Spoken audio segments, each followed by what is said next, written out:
तो जैसा कि आप लोगों ने देख ही लिया होगा थंबनेल पे कि आज हम किसकी बात करने वाले हैं। जी हाँ, आज हम बात करने वाले हैं बार्सिलोना के एक महान फुटबॉलर लियोनेल मेसी के बारे में, जिन्होंने अपने लाइफ में बहुत ज़्यादा स्ट्रगल किए हैं। बचपन से अभी तक इतनी ऊंचाई पर आने के लिए उन्होंने अपने बचपन में काफ़ी ज़्यादा कठिनाइयों का सामना किया, लेकिन उनकी दादी और उनके पिताजी ने उनका काफ़ी सहयोग किया, जिससे वो आज यहाँ पर हैं।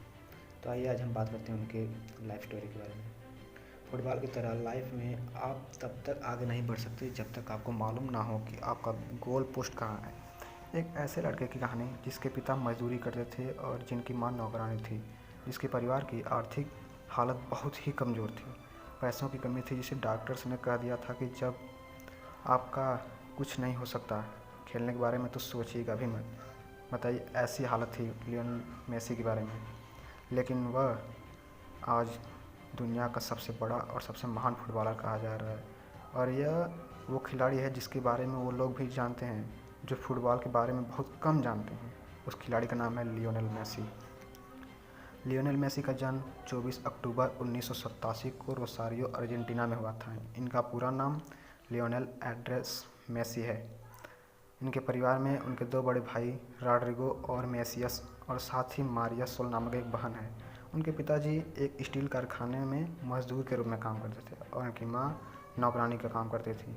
तमाम आर्थिक तंगी के बाद भी पिता ने सोचा हुआ था कि बच्चों को किसी भी चीज़ की कमी नहीं आने दूंगा। कहा जाता है कि लियोनेल मेसी के फुटबॉलर बनने के लिए उनकी दादी ने इंस्पायर किया था। 4 साल की उम्र में उन्होंने एक ट्रेनिंग क्लब को ज्वाइन कर लिया था और उस वक्त सिर्फ उनकी दादी ही थी जो चाहते थे कि लियोनेल मेसी फुटबॉलर बने।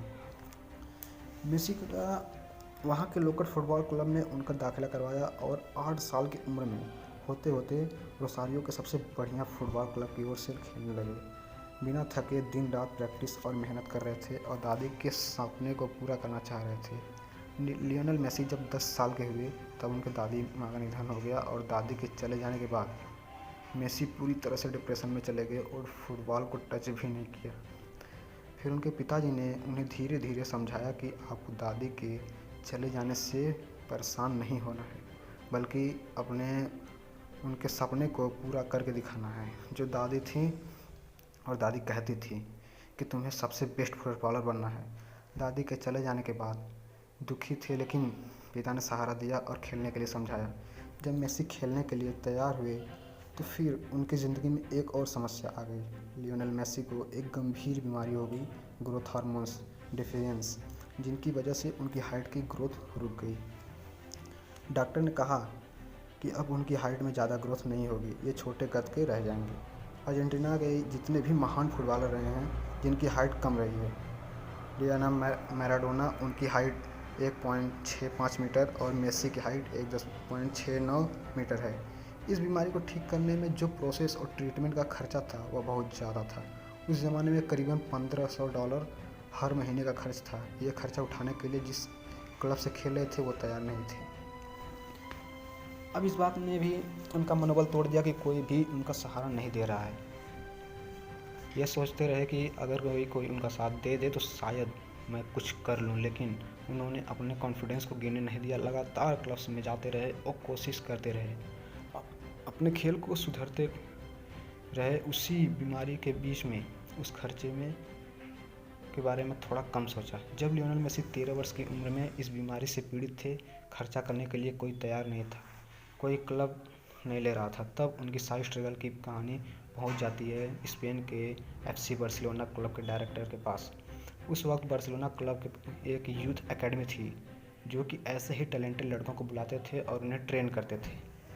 उनके डायरेक्टर से कोई कहता है कि एक लड़का लियोनेल मेसी नाम का, उसके अंदर बहुत ही कमाल का टैलेंट है और वह बहुत आगे जा सकता है, उसे हमारे क्लब को लेना चाहिए। और मेसी और उनके परिवार को इस जगह को छोड़कर बार्सिलोना स्पेन आने के लिए कहा जाता है। लियोनेल मेसी और उनका परिवार तैयार हो जाता है और वह स्पेन के बार्सिलोना में आकर रहने लगते हैं। लेकिन डायरेक्टर को अभी भी यकीन नहीं हो रहा था कि लियोनेल मेसी बढ़िया खेलते हैं, जिसकी वजह से कॉन्ट्रैक्ट साइन नहीं हो पा रहा था। डायरेक्टर ने लियोनेल मेसी को खेल दिखाने के लिए ग्राउंड में बुलाया और जब वह उन्हें खेलते हुए देखे तो उनके पास में कॉन्ट्रैक्ट साइन करने के लिए उस वक्त कोई भी पेपर नहीं था। तो उन्होंने एक टिश्यू पेपर पर कॉन्ट्रैक्ट साइन करते हुए और उसी वक्त से लड़के की जिम्मेदारी लेते हुए और उसके खर्चे इलाज की जिम्मेदारी उनका क्लब एकेडमी उठाएगी, ऐसा उन्होंने कहा। लियोनेल मेसी को उस वक्त मौका मिला जिन्होंने दोनों हाथों से स्वीकार किया और धीरे धीरे उस माहौल में ढलने लगे। लेकिन शुरुआत में वहाँ के बाकी फुटबॉलर खिलाड़ियों को लगता था कि ये छोटे कद का है, यह कैसे खेलेगा। लेकिन जैसे ही वह ग्राउंड पे उतरे उन्होंने बता दिया कि क्यों वे एक महान फुटबॉलर बनने के काबिल हैं। उस वक्त जो लियोनेल मेसी का इलाज चल रहा था उसमें 7 दिन एक पैर में इंजेक्शन लगता था और 7 दिन दूसरे पैर में इंजेक्शन लगता था। उस ट्रीटमेंट के साथ साथ वह लगातार मेहनत अपने लाइफ में ग्रो करते जा रहे थे। लियोनेल मेसी 2003 में 16 साल की उम्र में बार्सिलोना क्लब के लिए मैच खेला। सामने प्रोटो टीम थी, उन्हें लगातार धक्के मार रही थी, लेकिन फिर भी वो 4 डिफेंडर को छक्का करके आखिरकार गोल कर देते थे। 17 अगस्त 2005 को वो अर्जेंटीना के लिए अपना पहला मैच खेलते हैं और कमाल करते चले जाते हैं। उस वक्त अर्जेंटीना के महान फुटबॉलर डिएगो मैराडोना कहते हैं कि जब मैं मेसी को खेलते हुए देखता हूं तो मुझे ऐसा लगता है कि मेरे बाद ये लड़का इस देश का नाम रोशन करने वाला है और इस देश का एक महान फुटबॉलर बनने वाला है। लियोनेल मेसी और रोनाल्डो जो इस जनरेशन के सबसे महान फुटबॉलर हैं। अगर मैं आपसे पूछूं कि आप किसके फ़ैन हैं तो आप भी कुछ जवाब देंगे, लेकिन लियोनेल मेसी के जो बेटे हैं और रोनाल्डो के फ़ैन हैं, और रोनाल्डो के जो बेटे हैं वह कहते हैं कि मैं मेसी रोनाल्डो से भी बेहतर फुटबॉलर है।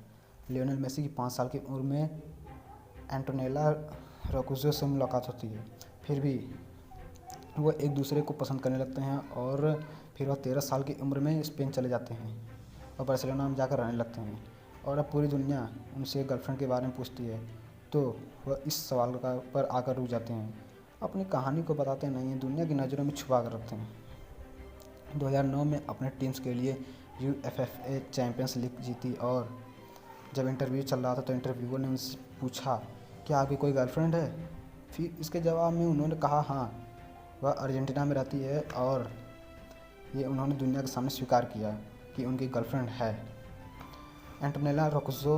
और फिर उनकी गर्लफ्रेंड भी बार्सिलोना आकर उनके साथ रहने लगी। 2012 में एक मैच था इक्वाडोर के खिलाफ। उस मैच में गोल करने के बाद मेसी ने फुटबॉल को अपने टी शर्ट के अंदर रख लिया और दुनिया को बताया कि खुशखबरी आने वाली है, मतलब कि नन्हा मेहमान हमारे घर पर आने वाला है। लियोनेल मेसी आज 3 बच्चों के पिता है और अपनी ज़िंदगी में लव लाइफ, पर्सनल लाइफ सबको बैलेंस करके चल रहे हैं और दुनिया के महान फुटबॉलर बन चुके हैं। एक ऐसे लड़के की कहानी जिसके पिता मजदूरी करते थे, जिसकी मां नौकरानी थी, जिसके घर में पैसों की तंगी थी, जिसके तमाम चुनौतियों के बावजूद जिन डॉक्टर्स ने भी कह दिया था कि अब इनकी हाइट में ग्रोथ नहीं आने वाली है, यह एक डिसऑर्डर से पीड़ित है। इस सब बात के बावजूद उस बंदे ने वो कर दिखाया कुछ ऐसा कि दुनिया आज भी उसके जैसा करना चाहती है। लियोनेल मेसी कहते हैं कि मुझे बेस्ट हेयर स्टाइल की ज़रूरत नहीं, मुझे बॉडी की ज़रूरत नहीं है, मुझे सिर्फ एक फुटबॉल दे दीजिए और मैं आपको बताऊंगा कि मैं क्या करके दिखा सकता हूँ। मेसी की तरह आप भी करके दिखाओ कुछ ऐसा कि दुनिया करनी चाहे आपको जैसा। तो दोस्तों, मैं आज आपसे ये करना चाहता हूँ कि आपने लियोनेल मेसी के बारे में पूरा सुना। वो अपने लाइफ में उन्होंने कितना स्ट्रगल किया। बचपन में उनकी दादी ने उनको फुटबॉलर बनने के लिए इंस्पायर किया। उसके बाद दादी का निधन होने के बाद उनके पिताजी ने उनकी काफ़ी मदद की। इसके बाद उन्होंने मेहनत करते गए और इतना ऊपर आने के बाद फिर उन्होंने कभी पीछे मुड़कर नहीं देखा। तो ये थी आज हमारे महान फुटबॉलर लियोनेल मेसी की कहानी, जिनका मैं खुद भी बहुत बड़ा फ़ैन हूँ। तो आज आप बताइए आप रोनाल्डो और लियोनेल मेसी में से किसको पसंद करते हैं, प्लीज़ कमेंट कीजिए।